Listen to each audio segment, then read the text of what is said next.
Welcome back, everybody. Continuing the playlist on QA problem solving.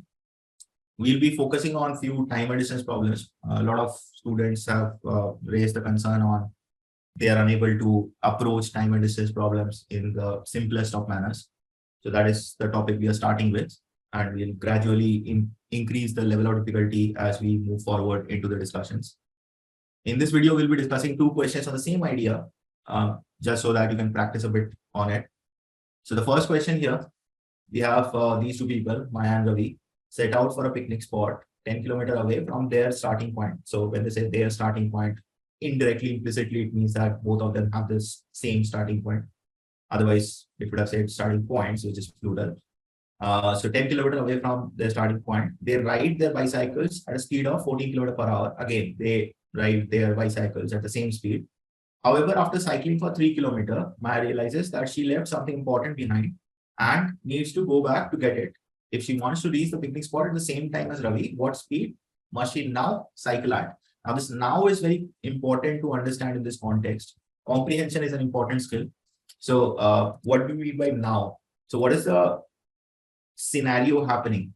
After cycling for 3 kilometers, Maya realizes something and then she needs to go back, right? So by now we mean when she realizes. So effectively when she turns back to go back wherever they start from, at that point itself, Maya is supposed to change the speed, and that is our concern. What speed must she now cycle at?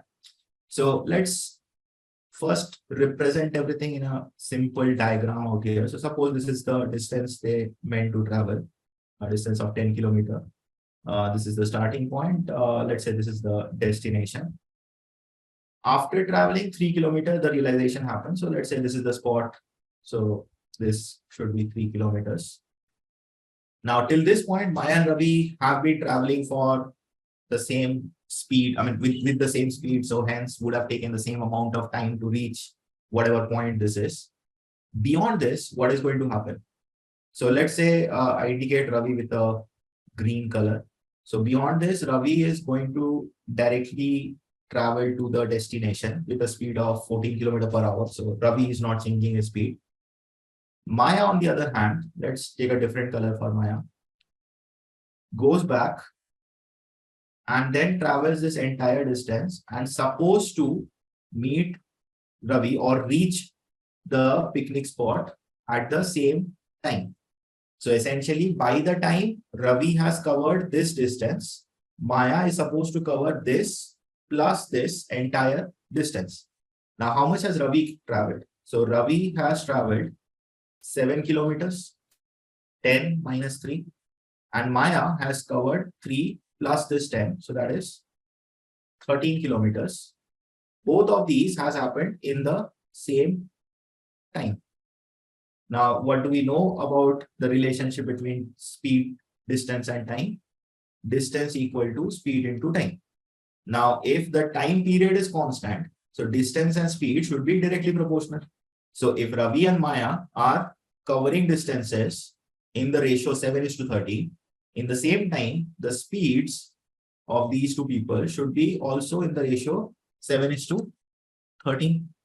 Now we know that Ravi is not changing the speed. So Ravi is continuing to travel with a speed of 14 kilometers per hour. Implies Maya should be covering the distance in the speed of 26 kilometers per hour. So that should be the answer to our problem. So pretty simple question. A diagram obviously helps in almost 99% of time and distance problems. Try to pictorially understand the scenario and just do it with the simplest of manner.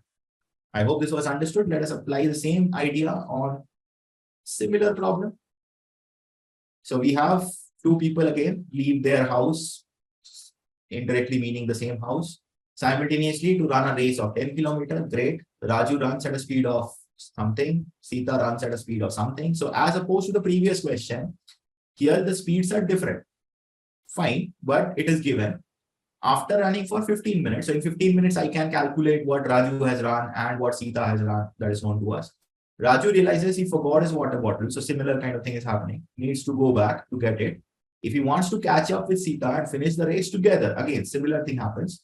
What speed must he now run at? So now there's a small difference. So let us again pictorially understand this. So let's say this is their house and this is the destination.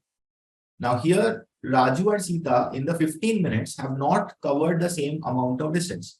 So I'm just using the same color for both of this. I just write R and S, so you cannot use different colors every time. So I'm just hypothetically considering some distance. The entire thing is 10 kilometers. Do not forget that. This is the entire distance of 10 kilometers. Now, in 15 minutes, how much has Raju traveled? 15 minutes is 1/4 of an hour. So in 1/4 of an hour with a speed of 8 kilometers per hour, Raju should have covered 2 kilometers. So suppose this is Raju covering 2 kilometers. Maya with a speed of 10 kilometers per hour must have covered 1/4 into 10. So that is 2.5 kilometers. So Maya would have covered 2.5 kilometers. Now what is supposed to happen? Maya will continue, travel 7.5 kilometers. Raju would turn back, cover this 2 kilometers back, not 2.5 because Raju is at this point, and then cover this 10 kilometers. So 2 plus 10. So Raju would cover a total of 12 kilometers.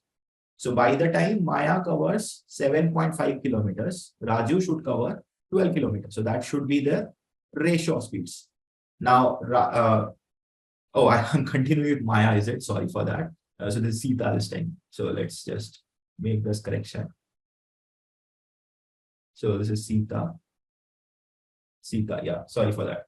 So Sita is covering with the speed of Sita is traveling 7.5 kilometers, and by the time Raju is covering 12 kilometers. So this should be the ratio of speed as well. So that gives us 15/24, and you can cancel out 3. So we have 5:8, right? So that is the reduced ratio or simplified ratio. Now Sita is continuing with a speed of 10 kilometers per hour. So this 5 corresponds to 10 kilometers per hour. So the 8 should correspond to 16 kilometers per hour. So that should be the answer to this problem. So I hope this was understood. It's a very simple problem, just 2 small variations. Diagrammatically understand each of them, it becomes simple to interpret. So thanks for joining in. See you on the next one. If you haven't yet checked the full playlist containing this video, then check the description for the direct link. Also, if you enjoyed this video and want to stay updated with our daily questions, tutorials, and problem-solving sessions, make sure to hit that subscribe button and the bell icon to never miss an update. In addition to our daily questions, we also offer comprehensive preparation for CAT and other management entrance tests. If you're looking to excel in these exams, we highly recommend checking out these courses in our website. To get a taste of what our courses have to offer, we invite you to take a free demo.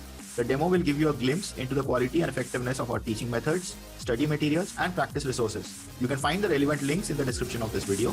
Have a nice and successful preparation ahead. See you in the next one.